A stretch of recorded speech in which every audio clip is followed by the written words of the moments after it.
solemnly swear that the testimony you're about to give before this court and jury to be the truth, the whole truth, and nothing but the truth, so help you God.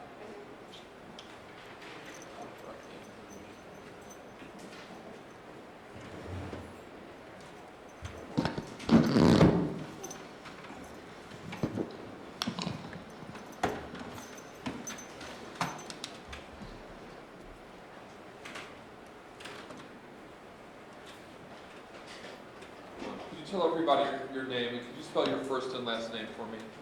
It's Shannon Heine, spelled H-E-I-N-E.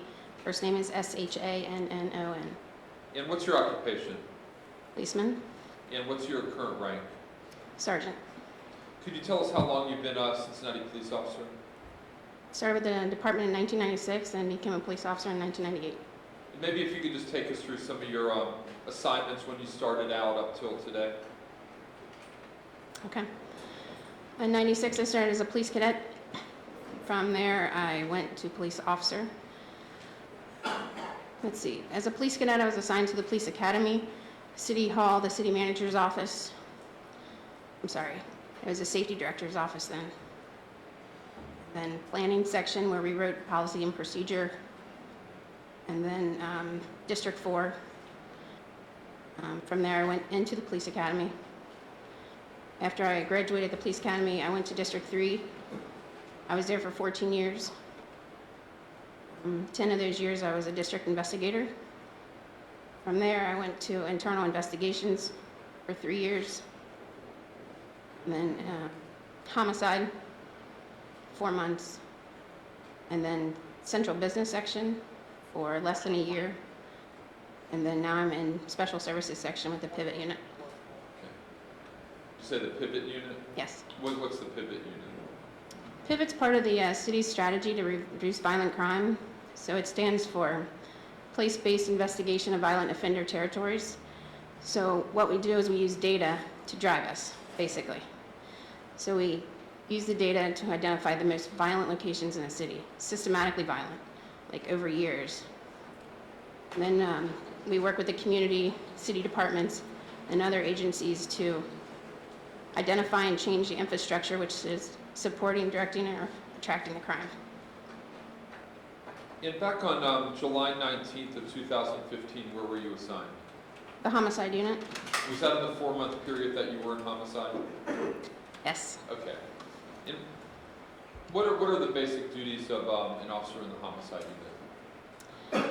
If you're assigned there as an investigator, you'll handle homicides, suicides, baby deaths, questionable deaths, and then officer-involved shootings.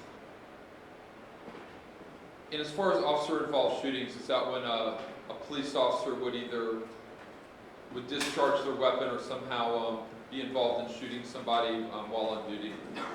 Yes, and I should correct myself.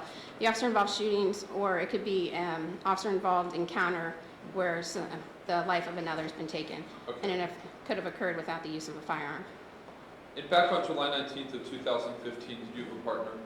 I did. Who was that? Detective Terry Mcafee.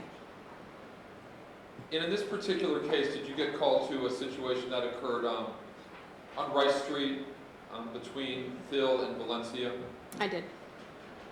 And could you describe to the jury, Sergeant Heine, why Cincinnati would get called if it's a UC officer-involved shooting? Well, not only did the incident occur inside the city of Cincinnati limits, the city of Cincinnati is equipped and well-versed in the handling of those type of investigations. And is there a policy of how you handle officer-involved shootings, Sergeant Heine? Yes. And could you describe the policy and how that affected what you did on July 19th of 2015? Do you want to know how it's different from a civilian versus a Sure. sworn? Okay. So as a homicide investigator, when it's a civilian that takes the life of another person, just a criminal investigation is conducted. But when a sworn law enforcement officer takes the life of another, there's 3 facets to the investigative process. So let me say this. The community, you, have entrusted the police department with giving us the authority to carry and use a firearm. And with that authority comes the highest level of responsibility. 3 facets. The first facet, criminal investigation. Was a crime committed? And that criminal investigation will be handled by our criminal investigation section, the Homicide Unit. They'll look at, was the crime committed? They do not question officer tactics. It is not their function to, they don't question the functions of the officer's tactics, nor do they question whether or not a department policy or procedure was violated. They're looking for criminal behavior. The crime would be determined around what actually occurred with the events surrounding the shooting and what were the behaviors of the people involved. The second facet, administrative investigation. It's entirely possible to have a lawful application of force, but the officer's still in violation of a department policy, procedure, training concept or method or practice, and then that officer would be subject to discipline, all the way up to dismissal. He could also face more training. The third facet, which is what we really do to ensure the community that we take our responsibility seriously. It's a firearm discharge board. They do a comprehensive review of all the investigative parts, the criminal investigation, the administrative investigation. They're looking to determine, is our department policy and procedure appropriate? Does it need to be amended? Do we need a new one? Was the officer's training adequate? Was it inadequate? Do we need to change training? Do we need to look at resources, how we respond to different incidents? They are the quality control mechanism that's in place for all of our critical discharges of firearms. Would it be fair to say, Sergeant Heine, though, that ultimately, as far as criminal responsibility, it's up to a grand jury and a jury to decide that? Yes, for the criminal part of the investigation, homicide would handle that part, and then they would turn it over to the prosecutor's office, and that's where the legality of the actions will be determined. Now, as far as July 19th, 2015, did you go to that scene? I did. Could you briefly describe what you saw or found at the scene? At the scene, on the approach up Thill, there were, it was blocked, but there were several police cars. And then as we're going up Rice Street, I saw what appeared to be a bottle of gin. It said Burton gin on the bottle, but the substance was of yellow in color. Further up was a flashlight. And then as I made my way all the way up the hill, is where I located the green Honda with the deceased subject on the ground. Was that Sam DuBose dead on the ground then, Sergeant Heine? It was Mr. DuBose. Okay. Now, were there criminalists then assigned to process the crime scene? Yes, sir. Fortunately, with the homicide unit, I don't get to do any of my crime scenes. Okay. And it was Pham and a couple other criminalists, Horney, Yes. maybe Alexander. There's Officer Horning, there's Officer Alexander, there's Officer Pham, and there's Officer Odom. Okay. Now, was there a canvass done of that scene? There was. Could you describe to the jury what a canvass is? Canvass is basically a door-to-door, knocking on the doors of the residents and/or businesses in the area to identify if there were any witnesses to the incident. That was conducted by the Personal Crimes Unit in our under criminal investigation section. And could you let the jury know, Sergeant Heine, what the results of the canvass were? There were multiple people that had heard the crash and had heard gunshots, but there was only one person that actually said that she saw the incident. And did that turn out to be Alicia Napier? It was. How did you find Miss Napier? Through the canvass, we learned that the daughter-in-law or girlfriend of the resident's son had been in her vehicle or going to her vehicle at the time. And that was learned through the canvass, and then she was contacted later so we can conduct an interview with her. Okay. And it looks like in the video, Sergeant Heine, that there was maybe another vehicle going up and down the street at about the same time. There's also a pedestrian walking down the street at the same time. Did you ever try to locate or find any of those type of people? Yes, the attempt was made by several people on the team to identify the person that was walking up the street. That person was never located. The vehicle At the time, I thought it was a Toyota Camry that passed Officer Tenzing as he fell to the ground, but I later learned it was an Oldsmobile. So I was looking for. So no, other than Alicia Napier, no other eyewitnesses were found, other than people that heard it but did not see anything? Correct. Did you try to locate any video of the scene as it was unfolded that day? Yes. And tell the jury what you did there. While we were on scene, we noticed that there was one of the officers noticed there was a house that had cameras. So we spoke with the tenants of the house, and they informed us that only the owner of the property had access to the room in which the camera equipment was stored. So we made arrangements to obtain the video from the owner. Okay. And we Tell us did. what happened. We met with the owner. We were able to download the video and we reviewed that. But since the house is 2 to 3 houses south of Valencia Street, so where the house sits, the incident occurred down the hill. So where the house and the camera was sit in place, you couldn't capture the event, or when the car came up the hill and stopped, because the house and the camera sat too far back and too far up. So that video captured none of this incident? Yeah, we got nothing of Okay. value. Other than that, were there any other videos found of the scene? No, sir. Only the body-worn cameras. Gotcha. And then do you normally try to talk to the involved officers that day or that evening, Sergeant Heine? Yeah, it's the policy of the Cincinnati Police Department that we interview the officers that are involved in a situation, whether or not they were actually involved in the discharging the firearm, or if they were witnesses to the event, or if they responded later. Okay. So you say you got the 3 body-worn, did you get 3 body-worn cameras then? Yes, Tenzing, Linden Schmidt, and Kidd? yes. And then as far as interviewing Tenzing, Linden Schmidt, and Kidd, you said if we're Cincinnati, you'd normally talk to them right around that time? Yes, we would go to the scene like we did, and we would, the canvass would be conducted, the crime scene would be conducted, information would be collected, and then from there, we would respond back to the criminal investigation section, where follow-up interviews would then be conducted with all the participants involved. And as this situation unfolded, Sergeant Heine, did you become aware that UC Police had a different policy? Yes. So UC's policy, and I thought it was a union policy, so I apologize, but it's actually their department firearms policy, standard operating procedure, that they have to give a formal statement within 48 hours of the incident. So what you normally would have talked to the involved officers is that day there was something in effect that prohibited you from talking to him for a couple days? Yes. So when you interviewed Linden Schmidt, Kidd, and Tenzing, would that have been on or about July 21st, 2015, 2 days later? It was.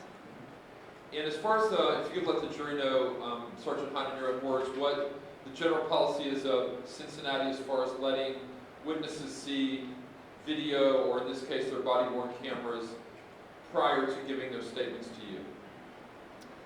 But the Cincinnati Police Department, in an effort to obtain a raw, uninfluenced, uncompelled statement from the officer, a true recollection of his memory from the events that he was encountering, perceiving, experiencing, feeling at the time he decided that level of force was needed, we do not show in the video.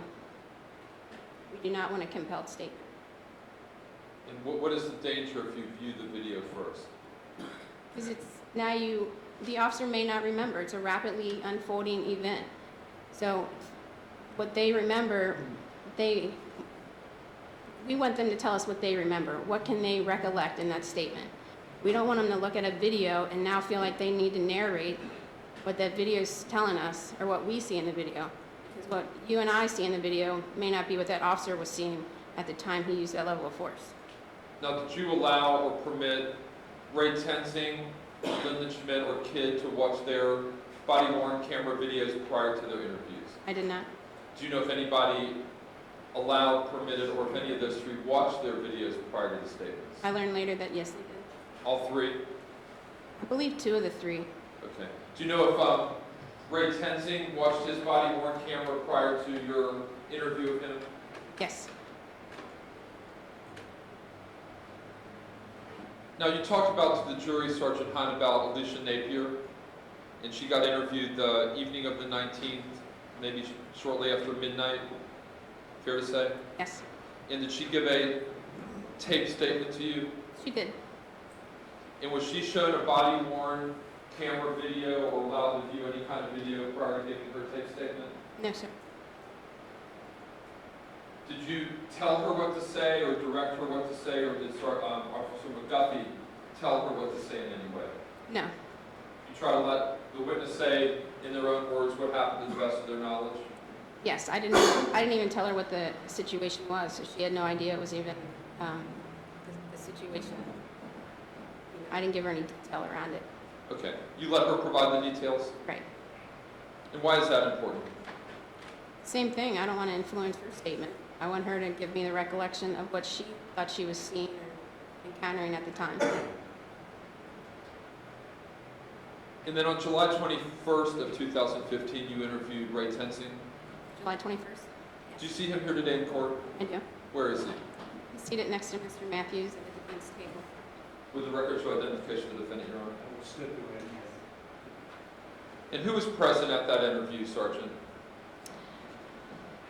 It was myself, Detective Mcafee, Officer Tenzing, and then he was a union attorney. His first name's Nero, and I apologize, I don't know his last name.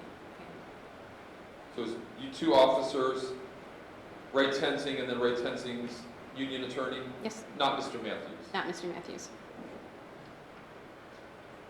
It was a recording done of his interview? Yes. Could you describe how that was done? We use a video recording system that would capture the what's going on in the interview room, and then I also use a separate voice recorder, a digital voice recorder that would capture the audio part of the interview. At some point towards the end of the interview, was there a little glitch? Yes, I apologize. Could you tell us about that? So there's two ways to activate it. One's inside the room and one's outside the interview room. So at one point during the interview room, we took a break, and then when we came back in, Detective Mcafee had activated the recording device on the outside of the room. But when I got in and sat at the table, I activated it I thought I was activating it on the inside of the room, which was really deactivating it. Okay. And as a result, is there a small portion that's not videoed, but it's audio? Yes. So everything that's said is captured, it's just some of it, the audio isn't present, the video isn't present. Yes. Judge, I'm just going to read a statement that Mr. Matthews, I think, is in agreement with. That states Exhibit 9A is the video recording of the defendant's interview with Cincinnati police on July 21st, 2015. Several breaks were taken during the interview, and during some of those breaks, the defendant was present in the interview room with his attorney. By the agreement of the parties, those sections of the interview have been redacted from the interview. There was also a few-minute segment of the interview where the officers are questioning the defendant about damage to his uniform, where the video did not record what was taking place, but the audio was functioning. Both sides agreed that the complete audio part of the interview was recorded on this disc, and the only thing missing was the few minutes of the video. And Judge, 9A is the actual disc, so I would like to admit and play that. Mr. Matthews? No objection. Okay, thank you. Judge, what we've also done is, and I think it's called Exhibit 9B, and we mark it with an exhibit sticker, but it's the transcript of the interview, and what I would ask is that we be able to pass this out to the jury, and then have them follow along as they listen and see this, but it would not be an exhibit, and after the conclusion of the statement, this would be returned to your bailiff. Okay, Mr. Matthews? No objection. Okay, you've seen it, right? I know we Yes. had some issues with the attorney-client. Okay.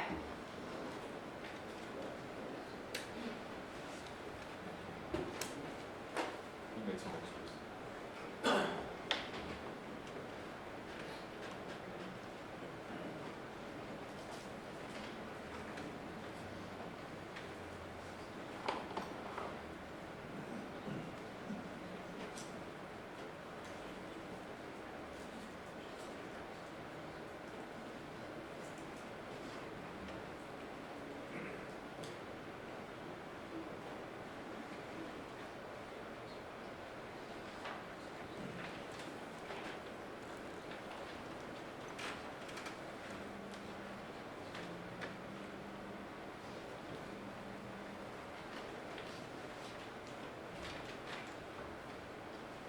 made one for the court and also the court reporter, and then for the defense counsel.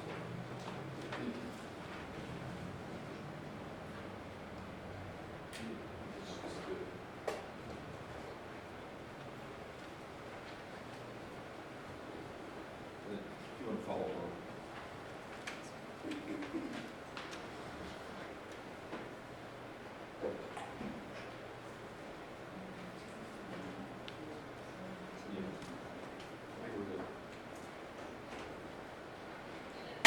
Ray Tenzing, nice to meet you. Terry Mcafee, nice to meet you.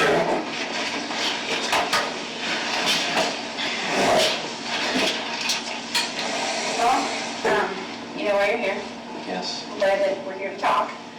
Sorry about the circumstances around it, but it's just a formality. Okay. Before we start, I'm going to read this to you. The current time right now is 1:58. Today's date is July the 21st. This is not a custodial interrogation, and you are not under arrest. As a result, we are not legally obligated to read you your Miranda rights. You are also present with counsel. However, you did fire a shot that took someone's life, and as a result, could possibly face criminal charges. Are you willing to answer questions related to the shooting incident that took place on Sunday, July 19, 2015? Yes, I am. Before we start, will you go ahead and just tell me a little bit about yourself? I know your name's Ray Tenzing. Yes, ma'am. How old are you? I'm 25 years old. I'm born and raised in Corrigan Township. I went to Corrigan High School as a Sheriff's Explorer for Hamilton County for 5 years. I attained the rank of captain. Went to Ohio State my freshman year to study criminology. Transferred to UC my sophomore year. Where I graduated in 2012 with a Bachelor of Criminal Justice degree, Bachelor of Science degree. During college, I went to UC Claremont's Police Academy, where I became certified. Shortly after that, I was hired as a part-time police officer for the Village of Green Hills. And after graduating college, I was promoted to full-time at Green Hills. In April of 2014, I was then hired full-time as a University of Cincinnati police officer. How long did you work for Green Hills? Approximately, April of 11 to December of 14, so just shy of 4 years. Okay. And what's your current rank with UCPD? Patrol officer. Okay. What's your shift? Second shift, 3 p.m. to 1 a.m. Do you ride with a partner or typically ride solo?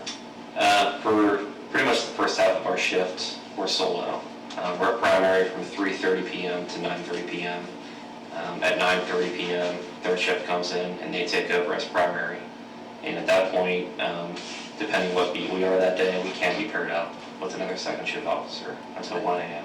Okay. The incident that took place on Rice Street at Valencia, will you tell me what occurred that day? Yes, I was sitting at the intersection of East Hollister and Vine Street. I had just come down Auburn and taken a right on East Hollister, and I was planning on traveling westbound over Vine Street to go up West Hollister back to McMillan. As I was sitting at the intersection of East Hollister and Vine Street, I looked up to the north and I saw a green Honda Accord with no front license plate coming from that intersection. And he was traveling southbound in the number 1 lane on Vine Street. And he passed the intersection that I was sitting at. I noticed that he did not have a front plate on the vehicle. As the vehicle passed, I ran the rear license plate, which was an Ohio plate. I ran that in my MDC. It came back to a female, and she was under a driving suspension. That's when I pulled out southbound on Vine Street after the vehicle to initiate a traffic stop. At what point, no, go ahead, just finish the entire incident. The vehicle continued down southbound on Vine Street.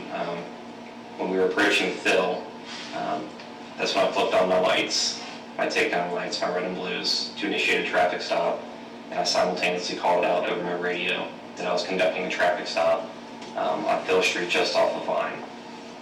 After I noticed that he turned on his blinker to turn eastbound onto Thill Street. I then followed him onto Thill Street with my emergency lights activated. He did not stop right away, and with it being daytime, I flicked on my siren a couple of times just to make sure that he knew I was behind him, attempting to pull him over.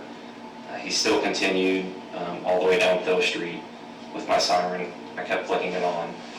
He wasn't fleeing from me, he just wasn't stopping. He just kept driving. He turned right south onto Rice Street, where he then pulled over on the side of the road, and I then pulled up behind him. When this was happening, I advised my dispatch that he was slow to stop, that he wasn't fleeing from me, but he was just slow to stop. And I exited my vehicle. I walk up to Mr. DuBose. I'm in contact with him. I asked him what his name was, and I don't believe he answered me. I then introduced myself. I said I'm Officer Tenzing with UC Police, and I asked him for his driver's license. I asked him for his driver's license several times. He did not produce one. He asked the reason as to why I stopped him. I explained that to him, that his front license plate was not on the vehicle. He then took the key out of the ignition and reached over to the glove box with the key and unlocked the glove box with his key. He then pulled out the front license plate and showed me that he did in fact have a front license plate, but it was in his glove box. I said, you don't need to pull it out, you don't need to reach for that, it's okay. And I again asked him for his driver's license. Again, he just made movements with his hands like he was digging in his pockets. He was just kind of looking around. He made eye contact with me a couple times, but then he'd look away, and I just kept asking him for his driver's license. And he said he had one, but it wasn't on him. And then I asked him, just be honest with me, are you under driving suspension? He said no. I said something to the effect of, you can run my social security number, I can give you my social. At that point, I could not ID him. I did not know who he was. He was failing to display his driver's license to me. I advised them that I was going to detain him, and I proceeded to open the car door. As I opened the car door, I advised him to remove his seatbelt.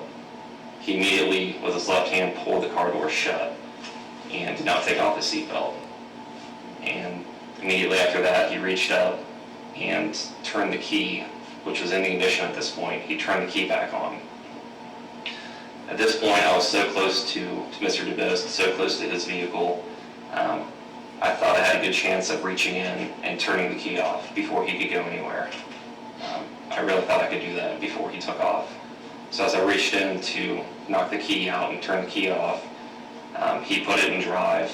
It was a center console shifter. He put the vehicle in drive, and he just mashed the accelerator as he pulled out. And my hand and my left arm, it somehow got caught or tangled up in the steering wheel as he's accelerating. At this point, I lost my balance, and I fell against his car on the left side of my body. Was hanging onto the side of his car, and I was kind of facing backwards. My body was facing his trunk as he continued to accelerate. My arm was still stuck at this point. I could not free it. At that point, I was thinking, oh my gosh, I'm getting dragged by this guy's car. I don't want to die today. I'm in fear of my life. At some point, my hand, it's still stuck as I'm drawing my weapon out, thinking, this guy's actively trying to kill me right now. I don't want to die today on the street. I don't want to get run over by his vehicle.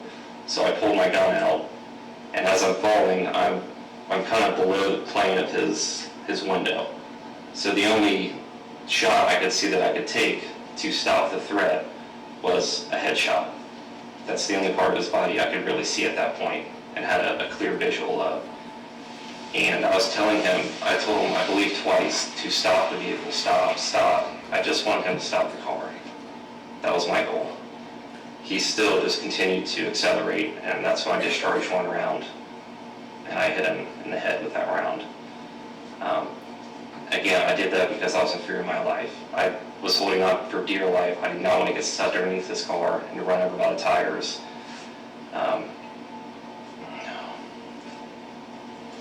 It's difficult to explain.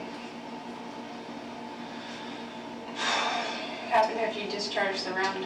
Immediately after I discharged, when I discharged the round, my hand at that point, I believe, was free from the vehicle, but the vehicle was still in motion at that point. He was still accelerating. He had his foot mashed the accelerator. I believe I was trying to grab his shirt. I was trying to hold on just for dear life because the vehicle, like I said, at that point was in motion, and he was rapidly accelerating. And the way he pulled over, there was a vehicle that was parked on the street in front of his vehicle. So in order for him to pull out to go, he had to turn left a little bit to get back on the street. As he turned left, that's when I was getting dragged, and my hand became free. I was either trying to grab his shirt or have my hand over the windowsill, just trying to hold on for dear life because I did not want to get stuck underneath his tires and ran over. And I knew when I initiated the traffic stop also that there was a guardrail with posts that faced the street. It was on the east side of Rice Street. And I knew if he would have kept driving that way, he could have easily scraped me off the side of his car, one of those posts, and I'd be dead.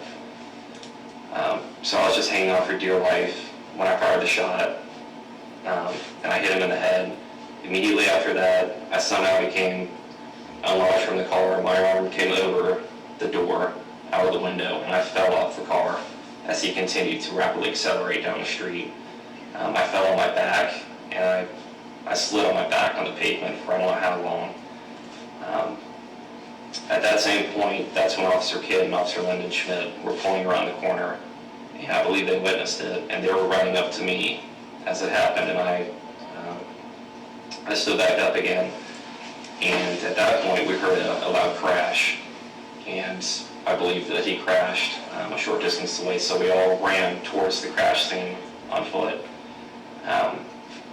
I believe the crash scene was blocked from our view by a bush that was sticking out a little bit, so as we rounded the corner, we could see that he had ran into a wall and had wedged his vehicle between a wall and a telephone pole. At that point I went up, I advised Officer Kidd. We all three of us had the car at gunpoint still, because we didn't know what he was going to do at that point, or if I even shot him at that point. I advised Officer Kidd to cover me, and I went around the vehicle, which was still screaming at this point. He still had his foot on the accelerator, and the engine was redlining, it was revving. So I went around the vehicle, and I shut the key off. Then I came back around, and that's when they called for their officers. Officer Needs Assistance went out, and everyone else showed up, and we secured the scene.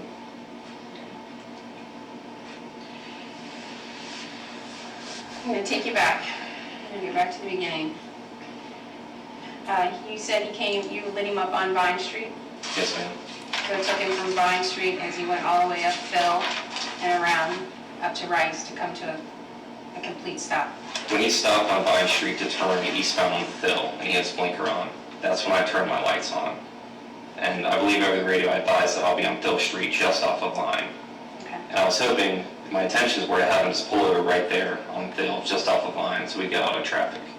Okay. Was there anything else about that car that drew your attention to it besides the no front license plate?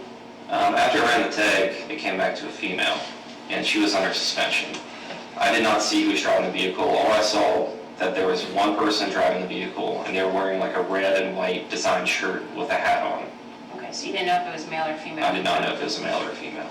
Okay. All right. You approach the car. There's a car parked in front of his car when he stopped. Yes, ma'am. Could you tell if that vehicle was occupied? I believe it was parked. It was a silver sedan. Silver sedan. Okay. You approach the car. He refuses to give his driver's license or ID. Yes, ma'am. Okay. Do you recall removing a bottle from the vehicle? I do, yes. Tell me about that. During the process of talking with him, I looked down on the floorboard, and there was a green bottle, which, through my experience, it looked like a bottle of alcohol. He then handed me that bottle, and I looked at it for a second. I remember it saying gin on it.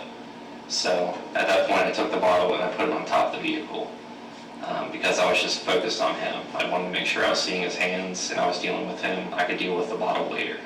Okay. Yes. At any time before he attempted to leave for the car and drive, did you have your hand on your weapon at any time during No, ma'am, I believe not. Okay, so not even when he went into the glove compartment? I think my hand kind of dropped that way, just in the area of my gun, but I do not recall doing anything with my weapon, touching my weapon, or anything like that. Okay. Because I could see when he opened the glove box, it was just a bunch of papers, and he was just reaching for his license plate.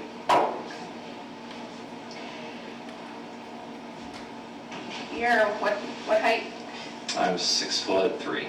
6'3". So where are you in alignment with the driver's side door and the window? The way I usually do traffic stops and the way I did it that day was the same way.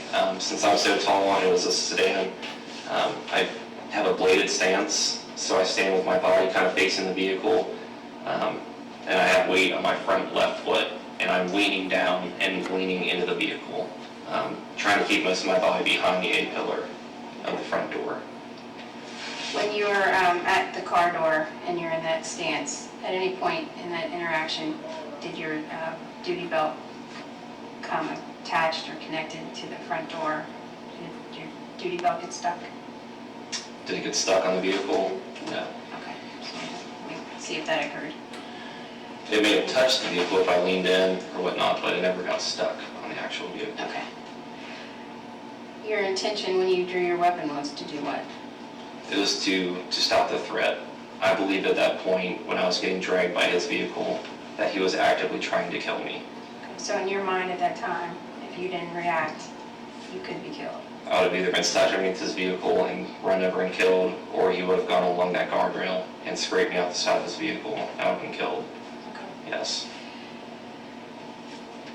Did your feet ever leave the ground while you're connected to the car? As I was being dragged, Yes. they may have. I'm sure my legs were kicking and flailing, but I don't remember exactly. All I remember is just being dragged. I could feel myself, after I lost my balance, I could just feel my body going with his vehicle and picking up momentum and being dragged by his car. Okay, I want to follow up with that just a bit. When you're talking about being dragged, so you're saying you actually lost your footing underneath of you? Yes, sir. You were not running along with the car trying to... No, sir. I was stationary, and after he put it in drive and mashed the accelerator, the momentum of his vehicle going forward made me lose my balance. That's when I got my arm caught somewhere in his steering wheel. I got my left arm lodged in there. Okay, so you lost your balance because the car took off? Yes, sir. Okay, and can you tell me where was it one hand or both arms inside the vehicle? I believe initially I just reached in with my left hand to try to reach around the steering wheel, through the steering wheel, to knock the key out of the ignition, or at least turn the key off. So the intention of you reaching in was to turn the car off? Yes, sir. Somehow? I thought I had a good chance before we put it in drive to knock the key out and stop the car right there and regain control of him. All right. You're a big guy, you got long arms, I'm sure. Yeah. How far in would you say your arm got, your left arm? From the actual window. From where you would have been outside of the car, yes, from the How outside far of the my car. arm went inside? I would imagine 2.5 to 3 feet. I Can you reached show me pretty on far. your arm how far you remember it being? If this end of the table was the windowsill, I leaned in and I reached probably this far. Okay, so you're talking past your elbow. To where your shirt line is? Somewhere around there, Okay. yes. All right. You said around or through. Do you recall if you went through the steering wheel or up and around? I think if I recall, the biggest gap through the steering wheel and the most direct route to his keys was through the top part of the steering wheel. So I believe I stuck my arm through there to try to turn the key off. Do you recall if the seatbelt was around your arm also? His seatbelt, the driver's seatbelt, no. Okay. Not at that point. That's the point where my arm was stuck inside around his steering wheel somewhere and was lodged in there. As we were driving, and after I shot him, my arm became free, and I believe I was grabbing for a shirt or grabbing for a seatbelt just to try to hold on, to not get stuck underneath the vehicle. Okay. When you were being traveled, and then once you fell off and got up, did you see how far you had traveled? From the initial point of being dragged, this is just a guess, but I would say 15 to maybe 20 feet. Okay. I'm just guessing at that point. All I know is I was being dragged by his vehicle. About what speed? When I fell off, No, when he was dragging you. Could you tell how fast he was going? obviously he went from a dead stop. He mashed the accelerator to the floor, so by the time I fell off, I was probably traveling at, I would guess, 15 miles an hour, somewhere around there. Did his speed pick up after you fell off the vehicle? Yes, ma'am. After I fell, I could hear his engine revving and the RPMs still climbing. And then even after we crashed, like I said before, his RPMs and his engine was screaming after he crashed. When you drew your weapon and made that decision to stop the threat, could you feel the backstop of your pistol against him? Did you know that I know you said the head was your only shot area. Could you feel your pistol against his head? Could I feel the muzzle against his head? No. No. Okay. You just knew that you were putting it in that direction? Yes, ma'am. I reached up just towards him. I don't recall making contact with his head or any contact shots or anything. I just remember reaching up as far as I could and just discharging one round towards his head. Okay. Was there anything that he did that made you think that you hit him? Before I fell off, yes, he immediately after I discharged the round, his head just flung to the right sideways. And then after I fell off, and I was on the ground and we got up and I heard his engine revving and still going and traveling. I thought at that point I either wounded him or I missed him completely as he was still traveling. And then we heard the crash.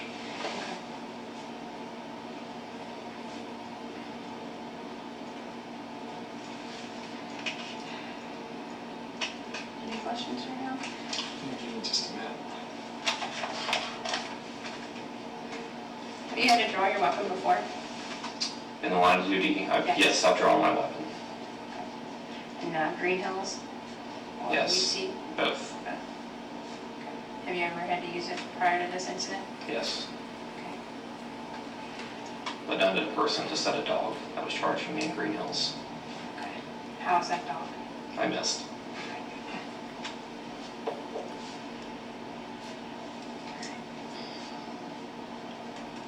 At what point in this stop did you become, and we've all been on the street, I did 14 years on the street, she did quite a while on the street.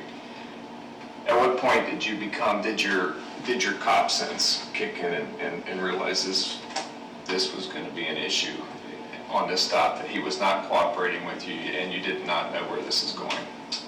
Just after several times of asking for his license, he just kept digging around. He wouldn't directly answer my questions. He would just kind of beat around the bush. He'd say, well, yes, I have a license, but no, I don't have it on me. Oh, I live down the street here. Oh.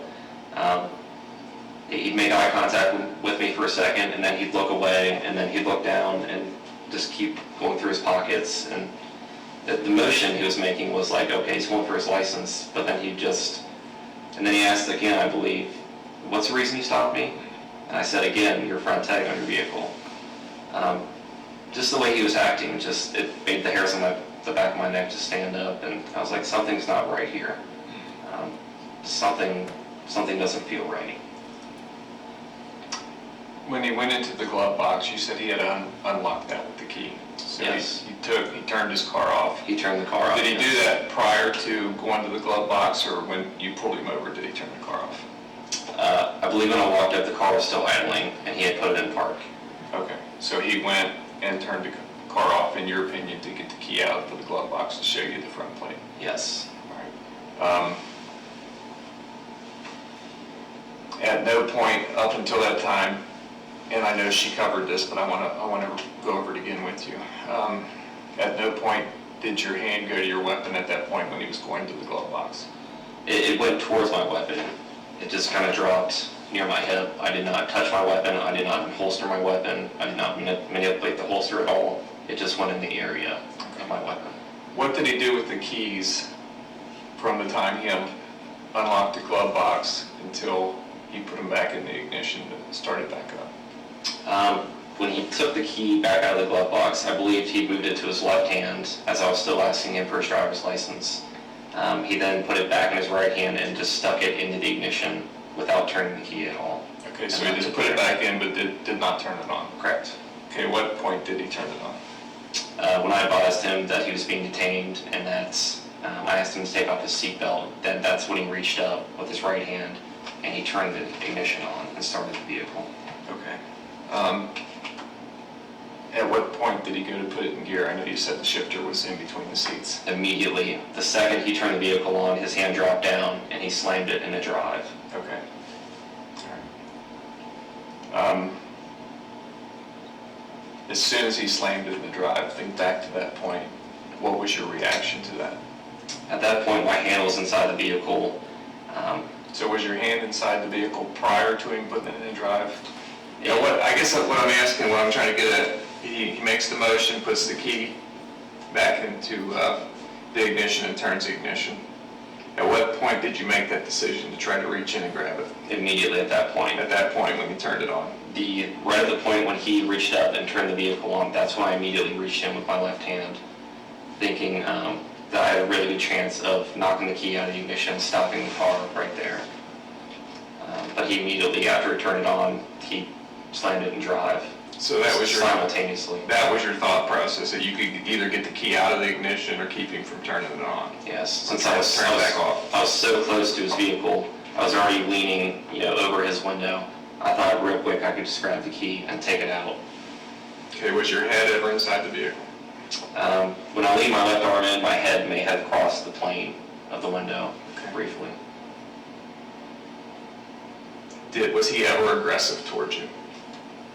The only point he became aggressive was when I reached for his car door handle and advised him that he was being detained and to take off his seatbelt. That's when he reached with his left hand and yanked the car door back shut. Okay, but that was not aggression towards you. That was just an act of defiance, really. Correct? But he wasn't coming out. It was an act of defiance. Just tell me what you thought of that motion. I thought it was aggressive towards me a little bit because he grabbed the door immediately and said no and pulled it back shut and forced my hand back, to where the door was closed again. Okay. And at that point it escalated. Okay.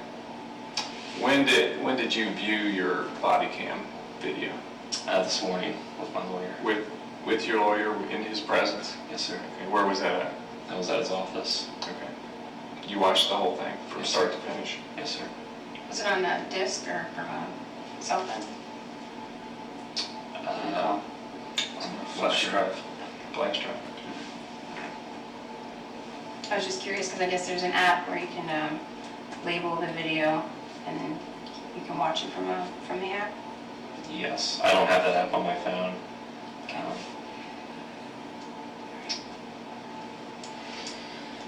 You want to take a break for a few minutes? Yes. Time is 14:25 hours. We're going to take a quick break. Do you need anything right now? Get you a drink or anything? I'll take a water, please. Water? Okay. Thank you. I'll get you a Sorry.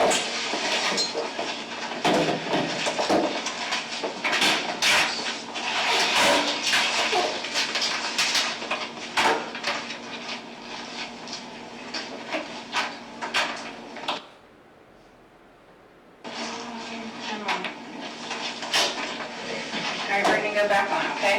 Okay. Current time is 2:32. You responded to the hospital once Cincinnati Fire Department got there, is that correct? Yes, ma'am. They transported you?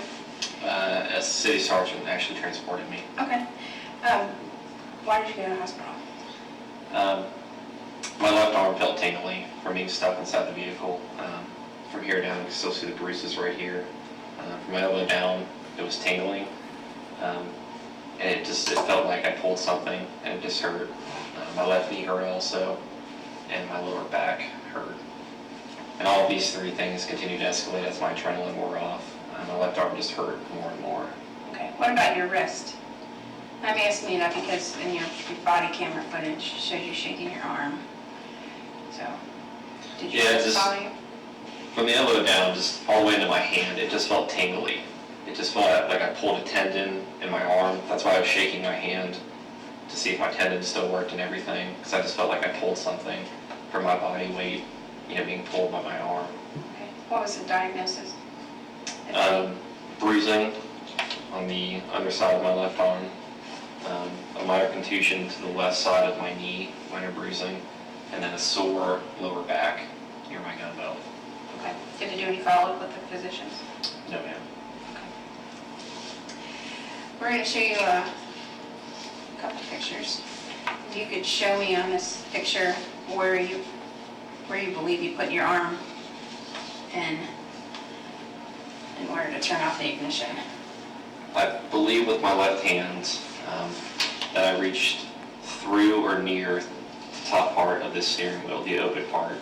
I believe from my angle that's where I could see the key of the ignition from, and that was the most direct route to it. I'd put an X on it and put your initials next to it. Hopefully it'll go through. It should show up.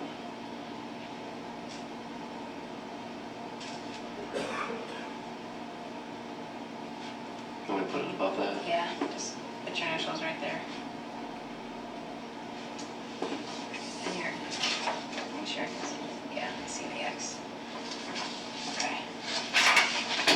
We had this picture too, and this is just where the open part is down here now, but at the time when you put your arm through, the wider opening was upright. Okay.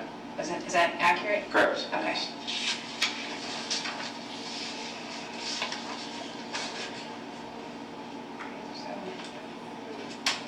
Was your arm twisted while you were holding on? Do you recall? I don't recall exactly. All I know is it was just stuck inside his vehicle, and I could not dislodge it and get it free. Okay. Good. Anything else? I don't think we have any other questions for you. Is there anything that we didn't ask you about that you believe is pertinent, we should know about? Any other details?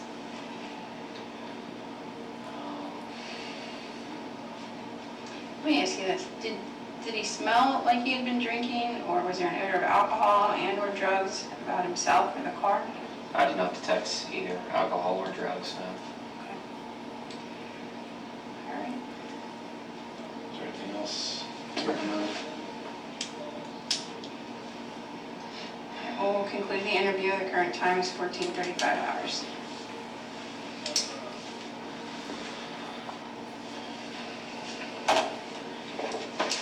We're going to talk to your attorney. So we'll take you outside. So Ray, is that your new name? Paul. Paul. Okay. And then he'll be back out to talk to you. Okay. You guys just wait for me out there? Okay. And mine was holding you hostage. Okay. Fucking here or something. Somewhere else. You can Come back take your here. stuff with you.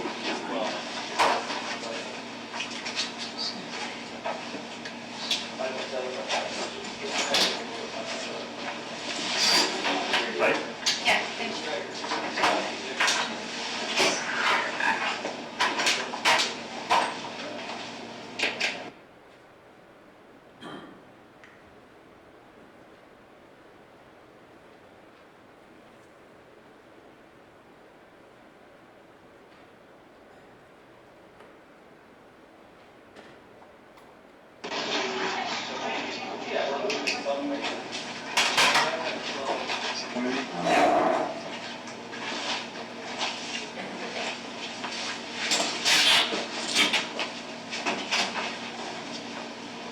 There's a few more questions.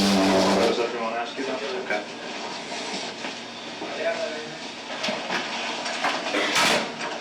Thank you.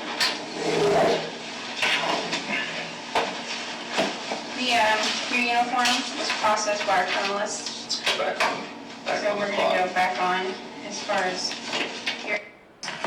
your interview. The current time is 14:39 hours. We took all of your equipment, not we, but the police department. The sergeant that drove you to the hospital, he took your uniform, your gun belt, and your work boots. Yes, and my external desk carrier. Okay. Are these your boots?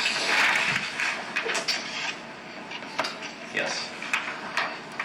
So all these pictures are indicated. They're all the same. Yes. Okay. What size do you wear, being 6'4"? The boots, I believe, are 14s, maybe 13s. There's some damage on your boots. Was that damage there prior to the incident, or is this new damage from the incident? The damage you're referring to being the rips Mhm. for part, Yes. that was there before the incident. Okay, so this is not new damage and it did not occur during the drag? Correct. Okay.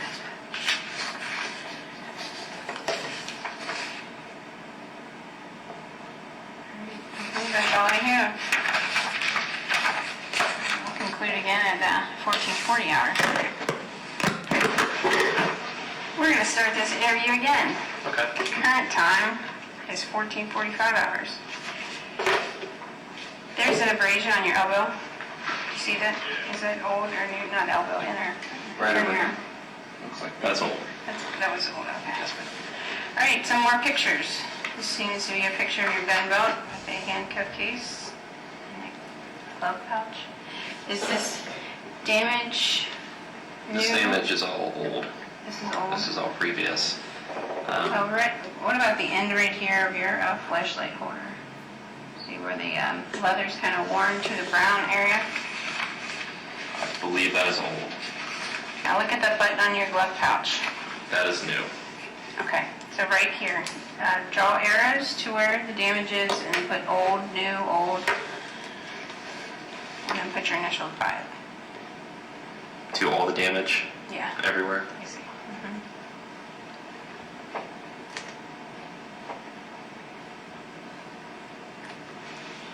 All right, this one?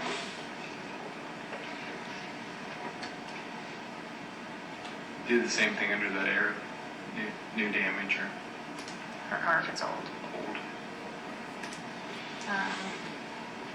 Just put an arrow to here for this corner damage around the lid.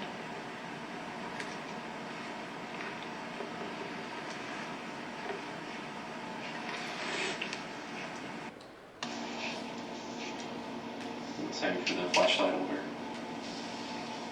Yeah, so right here on the flashlight holder, this end appears to be damaged.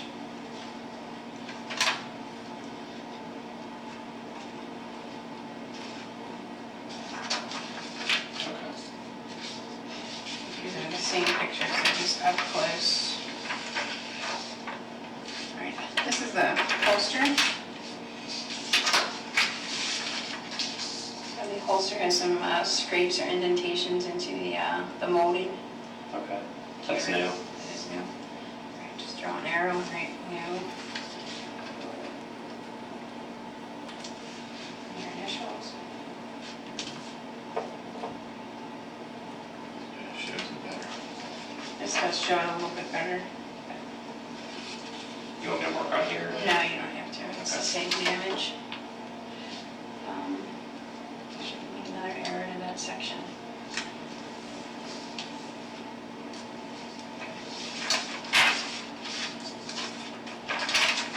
This is just a measurement of it.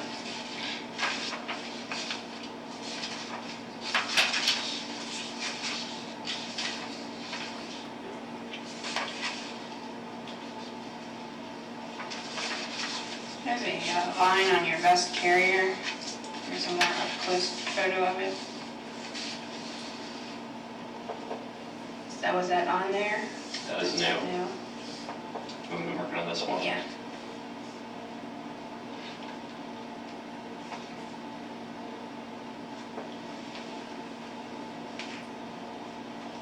Do you see how the stitching, when it's up close, is messed up? That's new. It is new. Here, you can see it on this one, you can mark that. And this dirt pattern, is that just wear and tear? This down here is just dirt. Yeah, is that dirt? Like, That's new. okay, then put an arrow to that and an arrow to that.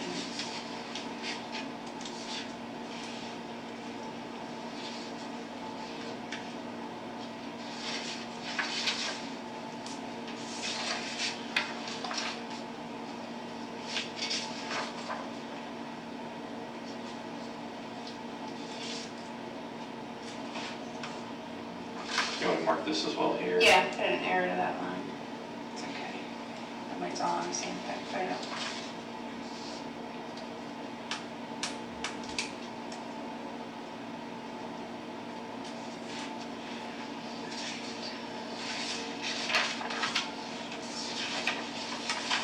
These are your uniform pants.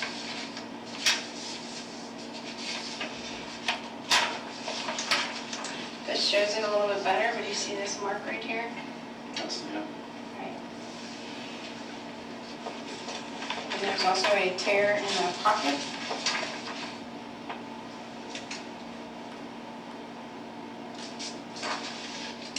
And you can tell there appears to be a minor tear right there. That's new. Then along with the stitching right here, Okay. the stitches, that's new as well. Okay.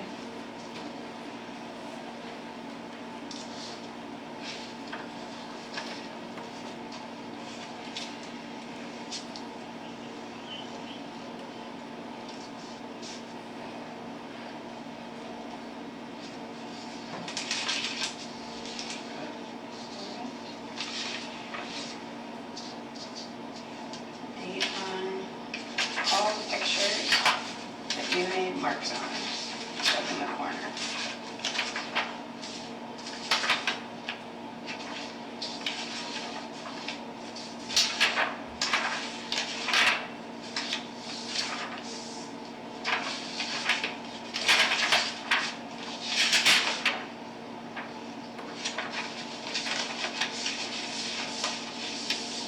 Today's date or the date of the incident? That's today's date, the date that you identified it as being new damage or old damage. Also, I noticed on the other handcuff case, that's new damage as well.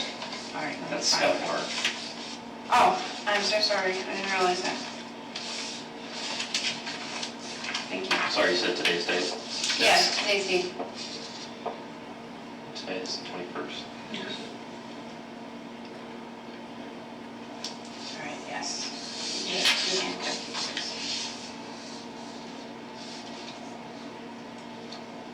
Now you see how there's two areas? Yeah, that's Are what they I was both thinking. new? They were both new.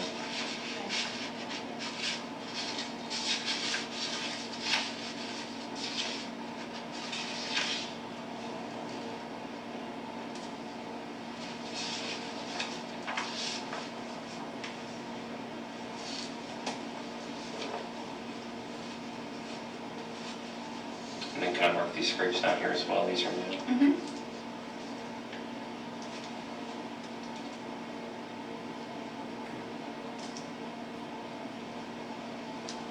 How fast do you think you were traveling them with momentum when you were going to the ground? Your body traveling? I'm just guessing, but maybe 15 miles an hour. Okay.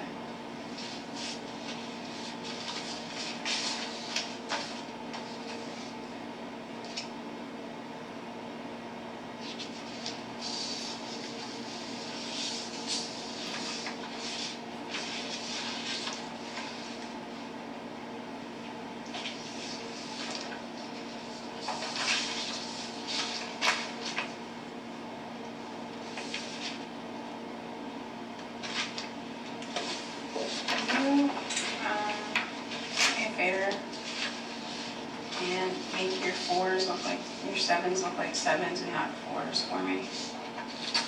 Okay. Only because here you made it look like a seven. I'm sorry. I don't know why I'm running 4.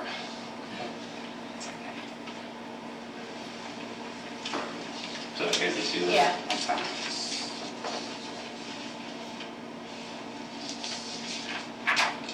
Corey, teach you guys how to write. Pretty much, Job yeah. sevens. Probably very They weren't important the teacher too. there.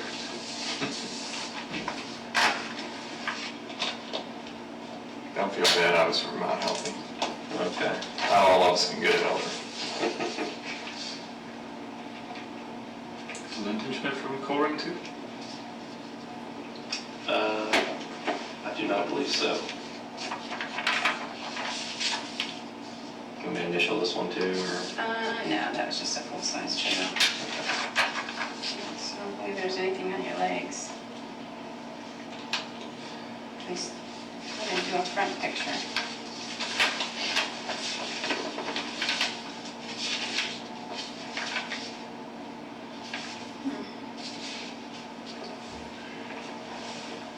recall if the front of your pants was damaged?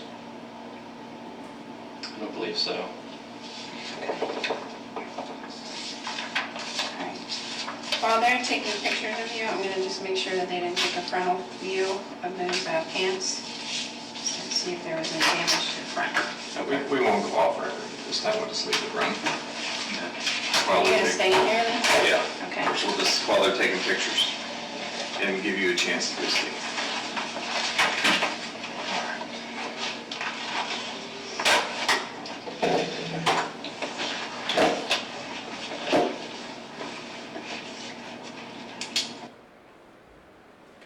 Sure. What the process is for that, that's going to be up to UC or is to release it. UC said it was you guys. Well, so you may be stuck with it. Stuck with what? Decision on when to release the video. Oh, yeah. This is the front of your uniform pants. Do you see anything that stands out that is new damage? Or any damage?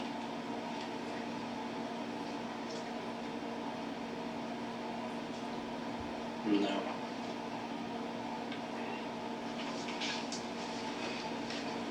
I'll go back to. You can look at that one.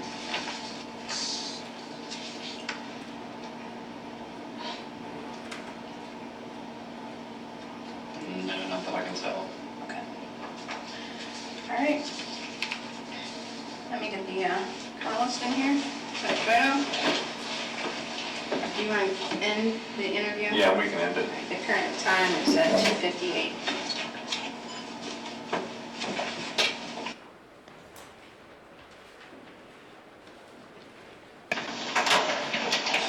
Shannon Heine. Ray Tenzing, nice to meet you. Nice to meet you. Terry Mcafee. Nice to meet you.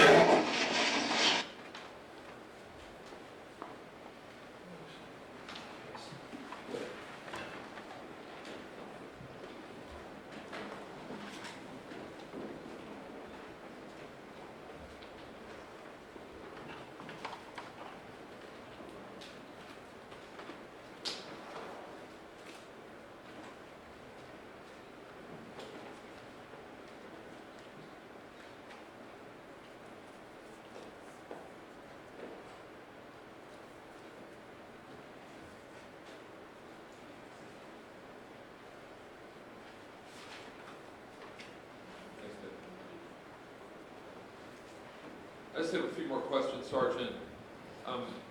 Just to go over some of the photos that you would have showed Ray Tenzing that day, and then I'll stop.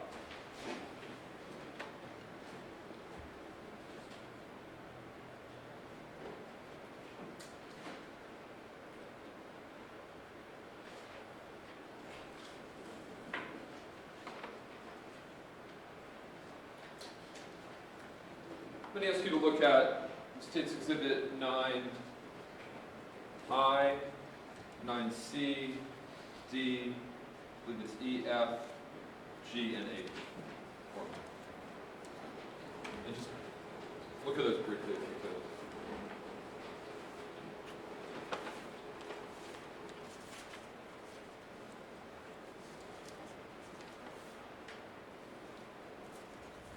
And what are those photos, Sergeant Heine? Oh, the photos that we showed Officer Tenzing during the interview and that he made communications on. Okay. Judge, can I have admitted display of the exhibits? Yeah, okay, absolutely. And Sergeant, if you wouldn't mind, if it's okay with the court, having her step off the witness stand and showing what she was talking about. Is that good? Having her step up here. Yeah, that's perfect. Okay, thanks. If you would, you could just come over here. Maybe use one of the pens you have and tell the jury if you could keep your voice up to the significance of 9I and what that would show. 9I is a photo of Officer Tenzing standing at the side of Mr. DuBose Honda Accord. And at the top, just at the dashboard above the steering wheel, you will see Officer Tenzing's initials. And this is a still photo from the video.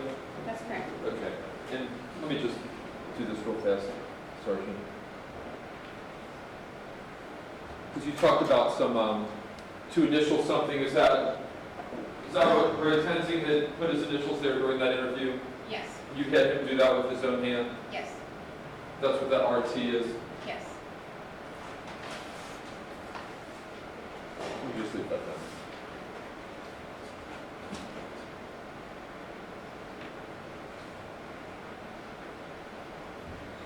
9D. 90 is a photo of the outside, the exterior vest cover, in which Officer Tenzing wrote that the line down the side was new damage. 9C. 9C is a photo of Officer Tenzing's uniform pants that shows stitching. Follow this one down, shows the stitching is frayed and torn there. And this one, it goes down to the stitching around the pocket area that's also frayed or torn. And then this lastly is like a scrape or like an abrasion to the pants from like the roadway. And again, is that in Ray Tenzing's own handwriting that you had him do that in the interview room? Yes, sir.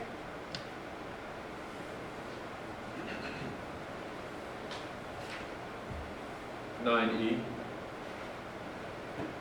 This is the handcuff case. It's just to the right side of the nylon pouch right here. This indicates damage that's new. Officer Tenzing initial pointing down to the damage at the bottom of the cover. And then also to the side of the cover is new damage. And then right around the body of the handcuff case is new damage. Would it be fair to say, Sergeant Heine, that you really didn't know what may have been new and what may have been old, that you were taking his word for it and what he wrote down? True, but you can also look at it to tell if it was old or new based on if it was old, it would have maybe dirt or discoloring over it. Okay. But again, this is what he wrote. You had not seen any of that beforehand. Correct. 9F. This is a photo of the bottom half of the firearm holster, and it has indentations into the plastic that indicates that it was new damage. 9G.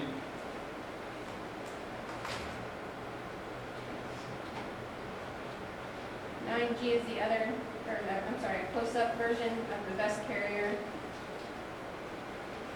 from 9D, where you can see a better line right here in the middle, and then the frame and the stitching going down the vest carrier, and then a strip of dirt on the right side, back portion of the vest carrier.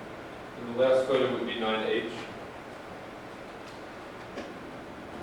This is the other side of the duty belt where the other handcuff case is, next to the nylon quarter. And this is where I would tell you that this is how you tell if the damage is old or new. You see that like coating of dirt over this old damage. And right here, you can tell fresh versus old. So here he indicates old damage, here he indicates old damage, here he indicates old damage. And on the button of the nylon case is new damage. Okay. You could go back to the witness stand, Sergeant.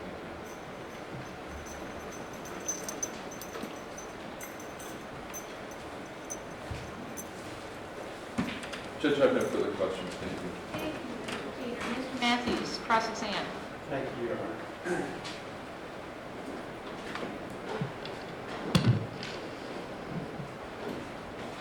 Sergeant Heine, you indicated in your earlier testimony that you were with internal investigations for about 3 years, Yes, sir.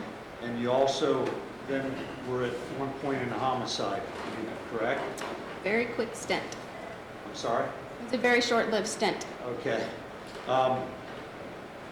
You indicated that when there's an officer-involved shooting, there are 3 separate sort of investigations, correct? That's correct. And do the criminal investigation section, of which homicide is a part, I assume? Yes, homicide conducts a criminal portion. Okay, and the administrative action or administrative investigation is conducted by internal affairs? Yes, sir. Do those occur at the same time? Simultaneously, in parallel, but independent.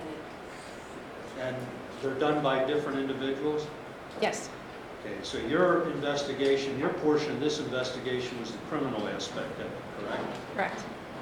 And was Officer Mcafee, or Detective Mcafee, he was your partner on this? Yes. And were you both equal in it, or was one of you in charge? I believe we were equal, but he was a more senior officer in the Homicide Unit, and he was teaching me. Okay, when you complete your criminal investigation, do you make a recommendation as far as whether criminal charges are warranted? So in homicide, in a regular murder investigation, it's usually pretty clear cut, so we would go ahead and sign the charge ourselves. Officer involved shooting, we confer with the prosecutor's office. And in the end, they determine the legality of the actions taken by the officer.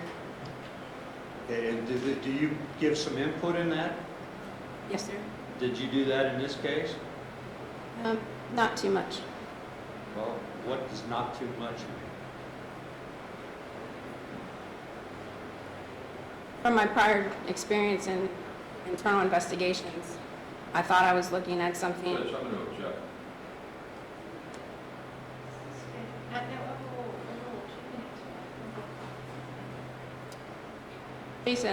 Based on my time and training with internal investigations, I thought I was looking at an officer-involved shooting, whereas actions may be determined to be justified based on the events surrounding the actual shooting, and taking into consideration the information about the prior conduct of Mr. DuBose and Officer Tenzing. It was your feeling that the officer's actions were justified? Objection. Judge, I don't think anybody could ever express their opinion as to the ultimate issue in this case. I don't, let's go over here on the record.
Sergeant Heine, you I don't testified. think the court report's ready, Judge. Oh, no, I'm fine, thank you, sir. Okay, thank you, Mr. Chief.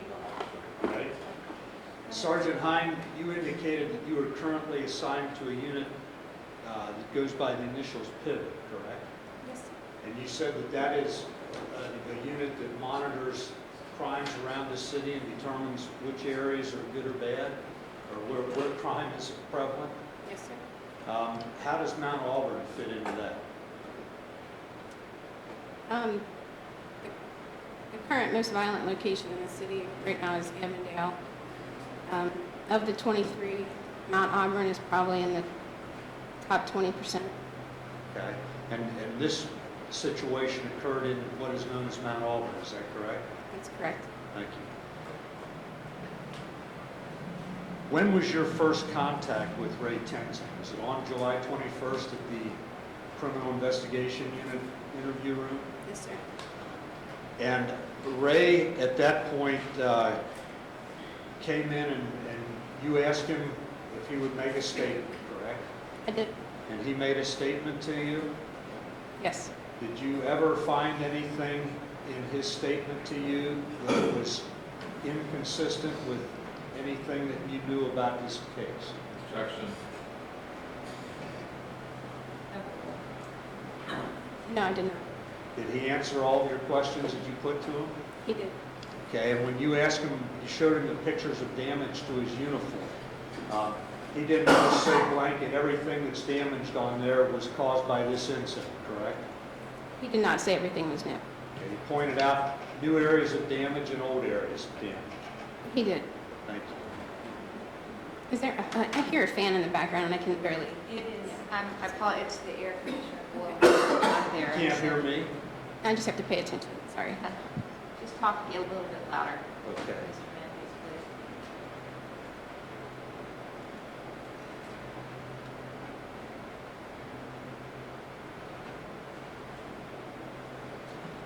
You indicated in your testimony that there was an African-American shown on the video walking up the sidewalk while Officer Tenzing was engaged with Mr. DuBose. Do you remember that? Yes, sir. And beyond, when was the canvass done where an attempt was made to locate witnesses to this event? Several hours after the incident occurred. Did anybody ever go back and do any follow-up canvassing? Not that I'm aware of, not that I did. And the African-American male walking up the sidewalk was never identified, correct? That's correct.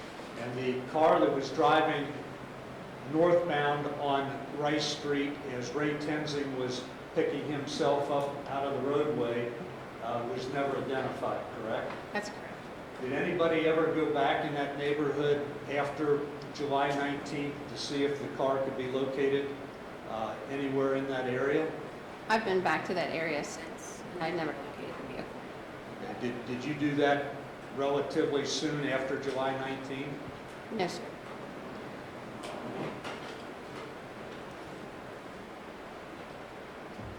Your canvass did lead you to the discovery of Alicia Napier, correct? Yes, sir. And Alicia didn't come in voluntarily to talk to the police department, correct? No. You I mean, had, she did voluntarily come in, but we sought her out. you to come tracked in. her down, correct? Yes. Okay. And did you conduct the interview with Alicia Napier? Yes, myself and Detective Mcafee. And was her version of what she witnessed out there consistent with what you had seen on the video, body-worn camera video of Ray Tenzing? There were some inconsistencies, but none that were heavily of note to discount her entire statement. You didn't discount her entire statement, but it wasn't entirely accurate, is that correct? Correct. Thank you.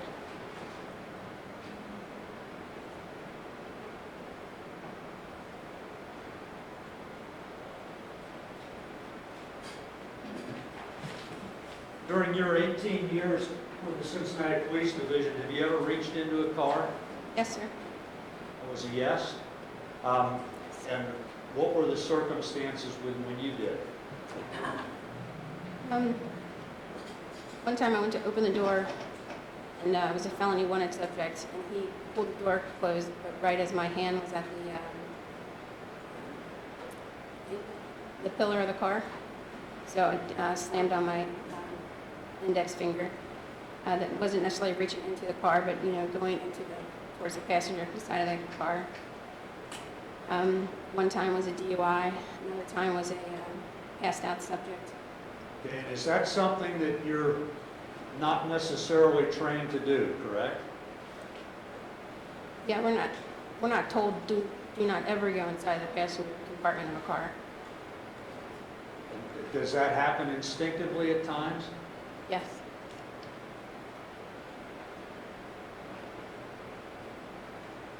Sergeant Heine, if a driver took off while you were stuck in the car, would that make you feel like you were in jeopardy of serious physical harm or death? Objection. Overall, Yes, I would. Would you feel justified in doing whatever you could do to save yourself? Objection. suspect. As part of your investigation, you applied for a search warrant of Sam DuBose's car, correct? That's correct. And can you tell the ladies and gentlemen of the jury what was found in that car? There were several containers and bags of marijuana. There's a jar of marijuana. There's a bag of marijuana in the console, part of the car. There were several like homemade remedy type medicines. I don't know if I should say like homeopathic remedies. There were several cell phones. The casing from the round that was discharged. The round from the bullet itself from the round that was discharged. Mr. DuBose's hat. There were several things. Was there a lot of medication found in the car? Yes, sir. Was it over-the-counter medication? Some was over the counter and some was prescribed prescription medication.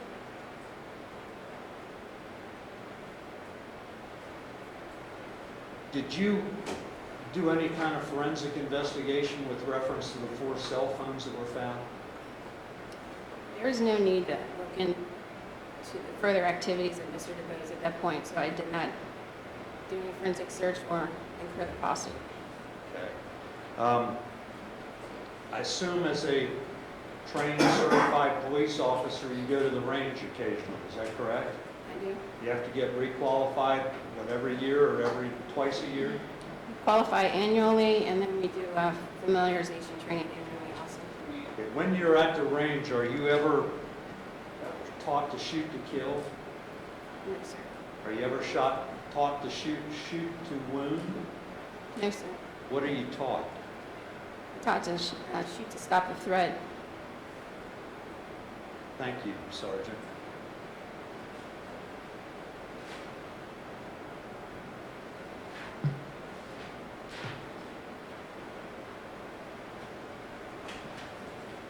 With reference to Mr. Teeger's questions about Ray Tenzing's giving you a statement 48 hours later, I believe you testified that that's the policy and procedure of the University of Cincinnati Police Department, correct? Yes, within 48 hours. Within 48 hours? And that is different from the policy of the Cincinnati Police Division, correct? It is. And the Cincinnati Police Division requires the officers to come in and do it right away, correct? We do. And do you understand that there is a reason for not having officers come in and give statements immediately? I do. In fact, it's a national trend that most agencies give their officers a time break before they give their statement. And why is that, if you know? The objective would be to get the officer to calm down and the ability to recollect more around the event itself and what led up to it and how he reacted. And do you understand that police agencies have all different kinds of policies with reference to when officers give statements? I do. And how about the issue of viewing body camera videos prior to giving a statement? You indicated that Cincinnati doesn't allow that, Correct.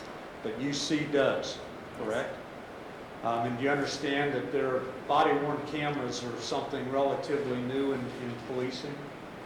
Yes. And would you agree with me that the policy as far as whether to allow officers to view the video before they give an interview or afterwards is something that is in dispute among the experts, whether they should be allowed to or not? I do. Okay. May I have a moment, Judge? Okay.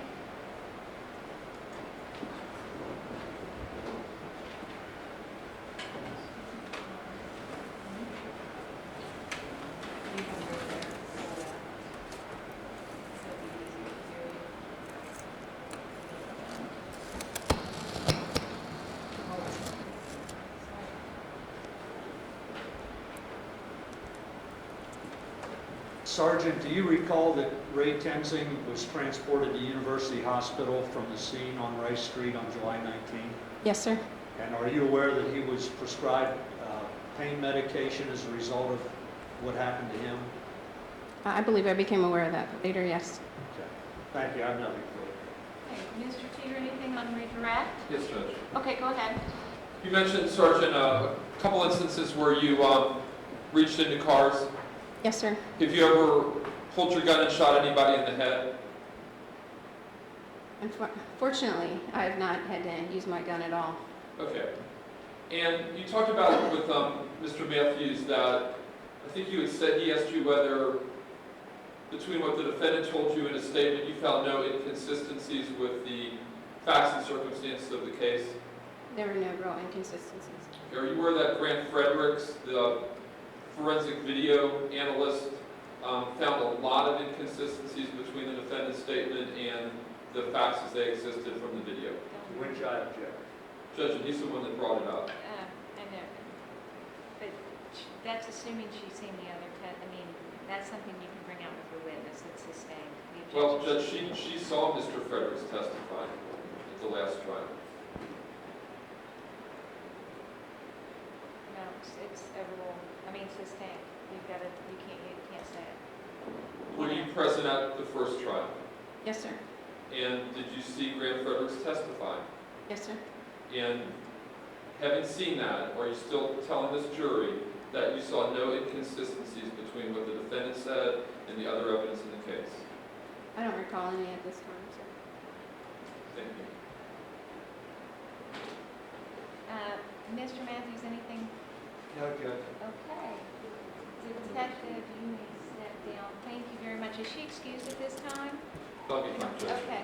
Thank you so much. You're welcome.